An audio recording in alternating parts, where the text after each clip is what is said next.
Hello and welcome to Newsfeed, your daily dose of what people are talking about online, from news stories to what's trending. Well, it's not a small world after all. The world's population has reached 8 billion people. And this is just crazy because not even 100 years ago, there were less than 2 billion people on Earth. We literally quadrupled that. The UN says this unprecedented growth is due to an increase in our lifespan thanks to improvements in health, nutrition, personal hygiene, and medicine. High and persistent levels of fertility in some countries is also one of the most important contributors to this milestone. If they continue to grow at this rate, countries like Nigeria, Pakistan, Egypt, and the Philippines are expected to account for more than half of the predicted population in the future. And there are still more of us on the way too. Estimates indicate that there will be about 9.7 billion people in 2050 and just a little over 10 billion by the 2080s. But let's see how humans are spread around the globe today. More than half of the population lives in Asia, with Africa being the second most populated continent. A lot of countries in Eastern and Southern Europe are actually expected to see their populations decline over the next few decades. This year, Ukraine will lose over 7 million people. 1 out of every 3 people lives in China and India. If you were to remove 1 billion residents from each of these, they would still be the 2 most populated countries. The USA is in 3rd position with 337 million, accounting for most of North America's inhabitants. Brazil has by far the highest population in South America, putting it in 7th place overall, just behind Nigeria. The fastest growing continent is Africa, with sub-Saharan Africa expected to almost double in size by 2050. But is this a sign of human development or a coming catastrophe? We might be 8 billion strong, but in a world filled with inequality, diseases, crises, and conflict, what happens if we continue to grow? Will we have enough food or natural resources for everyone? Or will we have to fight each other for these? Let's see what our future might look like. Having more of us on the planet puts more pressure on the environment. UN projections show that there will be less to go around, whether it is food, water, or gasoline. And experts say that more hardship is in store for regions that are already struggling with a lack of resources, famine, endemics, and the effects of climate change. This will have the biggest impact on the fastest growing continent, Africa. Thankfully, it is not all doom and gloom. First of all, the global population rate is expected to slow and remain at the same level after the 2080s. Secondly, there are benefits of having more humans as well. Let's hear some good news. Well, there could be major problems with food scarcity, overcrowding, or even a world healthcare crisis. But on the other hand, with a larger working population, we could see economies grow like never before. Plus, our world has an incredible ability to adapt to change. So what do you think about this population explosion? And do you think the world is prepared to handle it? Unfortunately, there have been more job cuts in the tech sector.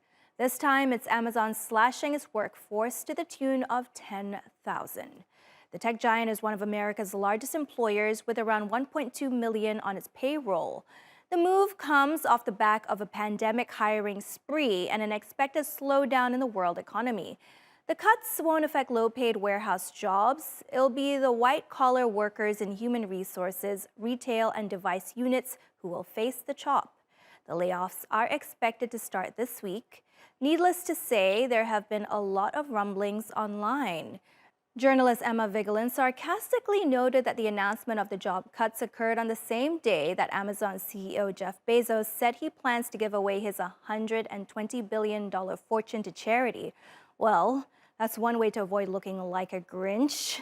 And this tech reporter said workers facing redundancy are also struggling to communicate with management responsible for delivering the bad news.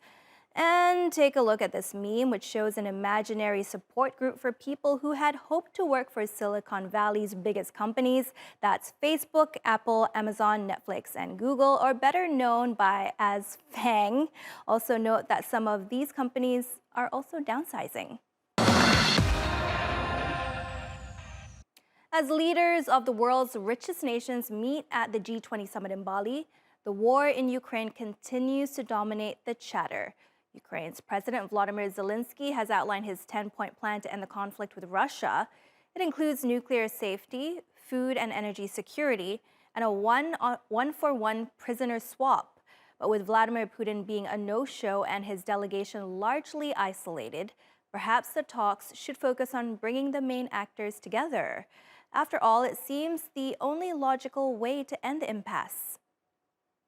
I want this aggressive Russian war to end justly and on the basis of the UN Charter and international law. We will not allow Russia to wait it out, build up its forces, and then start a new series of terror and global destabilization. I'm convinced now is the time when the Russian destructive war must and can be stopped.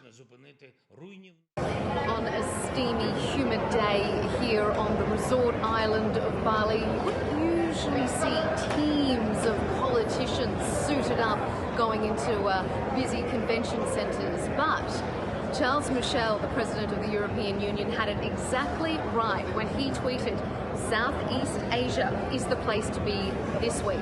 And indeed it is, because leaders from the 20 major economies have all converged here on Nusa Dua in Bali, Indonesia, for the G20 Leaders Summit. Now, Russia's President Vladimir Putin isn't in attendance. He's shunned the meeting, but the war in Ukraine looms large over everyone's discussions here for the two-day talks. The EU ambassador for Indonesia, Vincent Bouquet, tweeted this photo.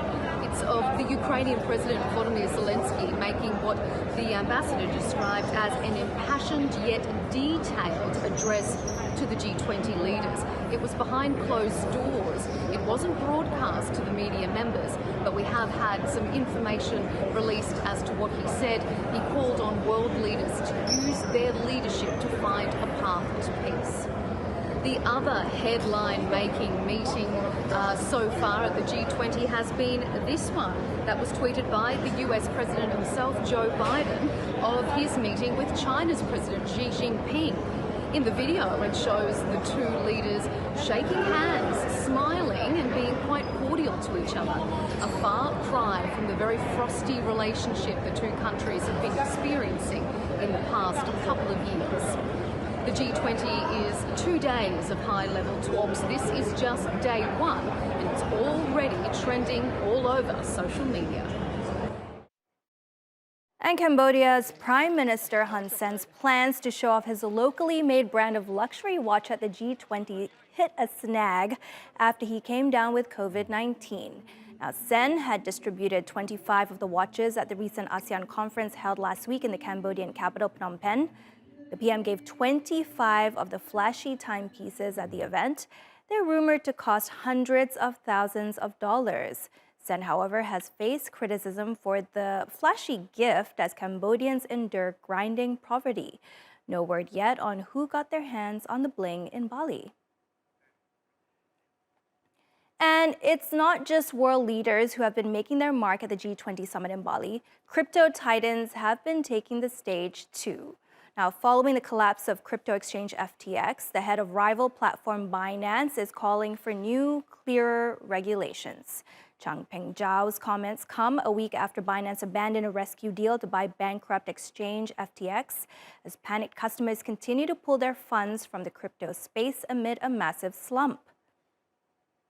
The regulators do have a role. We do need slightly more. We do need to increase the clarity of regulations and the sophistication of regulations in the crypto space. Over the last week, there's so much turmoil in our industry. I think, but I want everybody to understand that's not reflective of everything in the industry. The industry goes through ups and downs. We have one or maybe even more bad players in the industry, but the industry is still growing, so we're still building. It sounds like Changpeng Zhao, or as those in the crypto space call him CZ, is trying to do some damage control for the sector. In light of the FTX implosion, the crypto community is, of course, very concerned about the health of exchanges. Community concerns were triggered recently when this netizen flagged a transfer of 320,000 Ethereum by the exchange Cryptocom to another platform, Gate.io. People in the industry were puzzled as to why Crypto.com would move 80% of its ETH, worth $400 million, to another exchange, only to have it transferred back less than a week later. Crypto.com CEO sought to diffuse speculation with this tweet, saying the money was accidentally sent to the wrong recipient and is now back in the exchange's cold wallets. But some in the sector still think the whole thing is rather fishy, accusing the exchange of transferring the ETH in a bid to cook Gate.io's proof of reserves. Proof of reserves is something numerous crypto exchanges have promised to provide in a bid to be transparent about what they do with their funds following the FTX collapse. If you have money on Crypto.com, go withdraw it right now. Some weird behavior has surfaced. Crypto.com accidentally sent 320,000 ETH to Gate.io right before their audit. On-chain analysis also shows majority of Crypto.com deposits have come from a few large exchange wallets. This is not normal. User deposits should have come from many small wallets instead of a few large exchange addresses. There's also one large wallet that has sent 1 billion USDC to FTX in the past year. This could have been a whale, but it could also be Crypto.com moving user funds to FTX. Currently, nothing is confirmed, but Crypto.com's cold wallet movements are very concerning. They still hold $2.5 billion, which covers all user deposits, so maybe this is all nothing. But better safe than sorry at a time like this. Go withdraw now. If there is anything wrong, we will find out really soon. So it appears that multiple crypto exchanges have been working together to allegedly manipulate investor funds. Basically, these exchanges are accused of moving money back and forth to show investors they have reserves when they actually may not. And we expect more revelations over the legitimacy of some crypto platforms over the next few days as investors pore over exchanges' proof of reserves amid the fallout from FTX's collapse.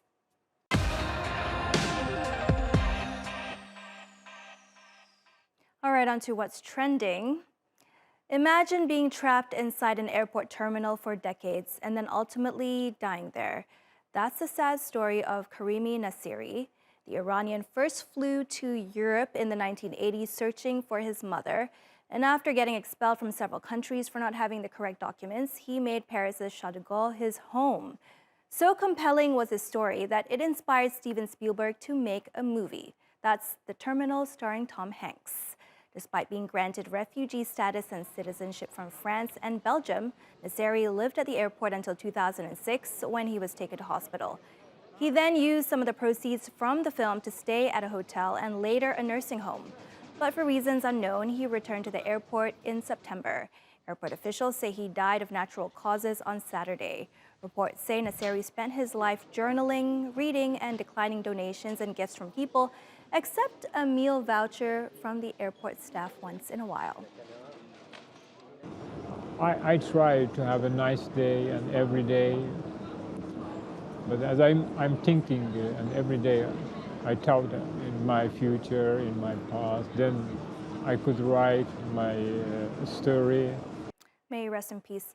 Up next, Netflix has announced that comedian Chris Rock will host its first ever live stream show, somewhat of a game changer on a platform synonymous with binge watching. The show will hit your screens in early 2023 as the streaming giant dips its toes into the live broadcast space. Netflix says this will be an unforgettable moment in their history, but this move is bound to step on the toes of traditional broadcasters. Observers suggest that it's definitely a way for Netflix to continue to line its pockets and, of course, go head-to-head with rivals Amazon Prime Video, Apple TV, and Disney+, which already have stakes in large sporting events. I've got to wonder, where does this leave the average viewer? Cheaper streaming or having to sign up for more subscriptions? That's a major throwback to traditional TV viewing. And with that, we reach the end of Newsfeed. Find the show on YouTube. We'll see you same time tomorrow.